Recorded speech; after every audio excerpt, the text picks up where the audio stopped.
আসসালামু আলাইকুম। আজ আমরা জানব রজব মাসের ফজিলত সম্পর্কে। রজব মাস ইসলামিক ক্যালেন্ডারের সপ্তম মাস, যা চাঁদ দেখার উপর ভিত্তি করে শুরু হয়।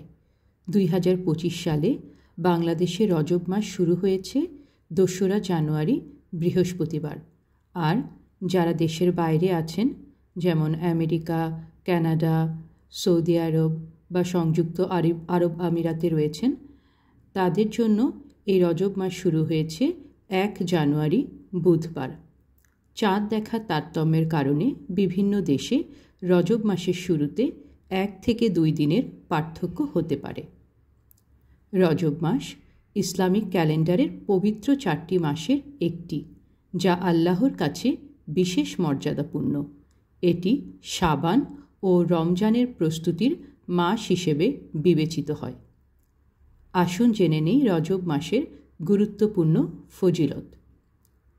পবিত্র 4 মাসের একটি। আল্লাহ তাআলা কুরআনে 4টি মাসকে সম্মানিত বলে ঘোষণা করেছেন, যার মধ্যে রজব মাসও রয়েছে। নফল ইবাদতের উত্তম সময়।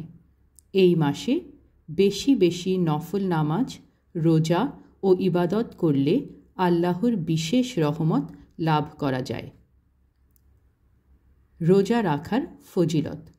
রাসূলুল্লাহ সাল্লাল্লাহু আলাইহি সাল্লাম বলেছেন, যে ব্যক্তি রজব মাসে একদিন রোজা রাখবে, তার জন্য 1 বছরের রোজার সওয়াব লেখা হবে।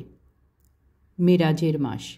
এই মাসেই রাসূলুল্লাহ সাল্লাল্লাহু আলাইহি সাল্লাম মেরাজে গমন করেছিলেন, যেখানে তিনি আল্লাহর দিদার লাভ করেন এবং 5 ওয়াক্ত নামাজ ফরজ হয়।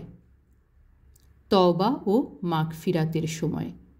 রজব মাসকে ক্ষমার মাস বলা হয়। এই মাসে গুনাহ মাফের বিশেষ সুযোগ রয়েছে। রাসূলুল্লাহ সাল্লাল্লাহু আলাইহি সাল্লাম বলেছেন, রজব হল আল্লাহর মাস, শাবান আমার মাস, আর রমজান হল আমার উম্মতের মাস।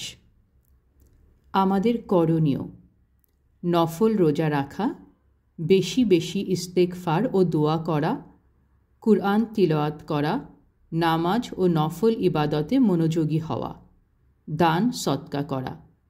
রজব মাসকে ইবাদতের মাধ্যমে কাটানো রমজানের প্রস্তুতি হিসেবে অনেক ফজিলতপূর্ণ ও কল্যাণকর।